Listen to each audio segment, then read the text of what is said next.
ఆంధ్ర తెలంగాణలో తక్కువ ఫీజులతో high quality results ఇస్తున్న ఏకైక సంస్థ Tirumal IAS institute. I love you నాన్న, మిస్ యూ నాన్న. నువ్వు ఎప్పటికీ మాతోనే ఉండు నాన్న.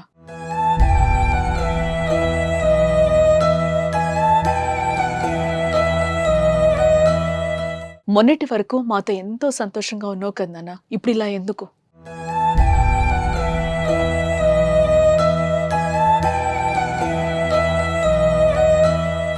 ఒక్కసారి లే నాన్న, మాతో మాట్లాడు నాన్న. నువ్వు ఇలా పడుకొని ఉండడం మేము చూడలేకపోతున్నాం నాన్న.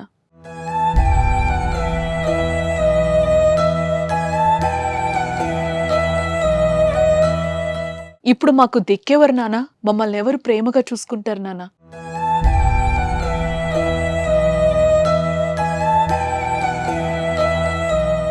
మమ్మల్ని స్కూల్లో ఎవరు డ్రాప్ చేస్తారు? మాతో ఎవరు ఆడుకుంటారు? మా కోసం ఒక్కసారి లే నాన్న, ప్లీజ్ నాన్న.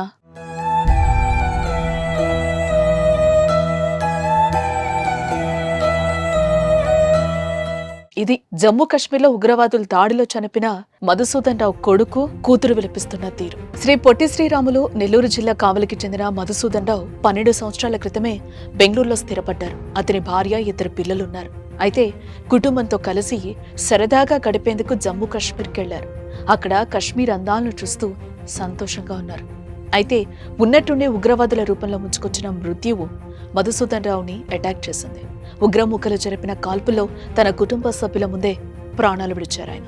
అయితే తన తండ్రిని ఎవరు ఎందుకు చంపుతున్నారో తెలియని పసివాళ్లు నిశ్శబ్దంతో మౌనంగా ఉండిపోయారు.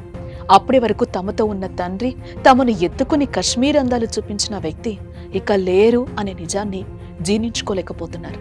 తన తండ్రి భౌతికాయాన్ని ఇంటికి తరలించి అంత్యక్రియలకు ఏర్పాటు చేస్తున్న సమయంలో వారు విలపిస్తున్న తీరు అందరినీ కలిచివేస్తోంది.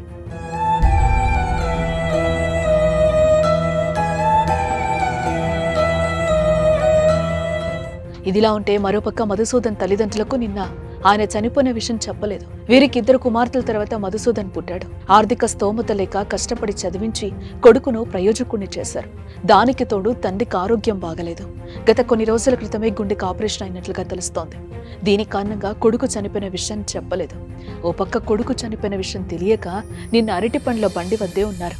చివరికి కొడుకు చనిపోయిన విషయాన్ని వాళ్ళు చెప్పారు. దీంతో తనయుడి మృతదేహం వద్ద వృద్ధ దంపతులు కన్నీరు మున్నీరుగా విలపిస్తున్నారు. తమకు తలకొరివి పెట్టాల్సిన కుమారుడు తమ కళ్ల ముందే పడి ఉన్నాడంటూ గుండెలు పగిలేలా రోధిస్తున్నారు.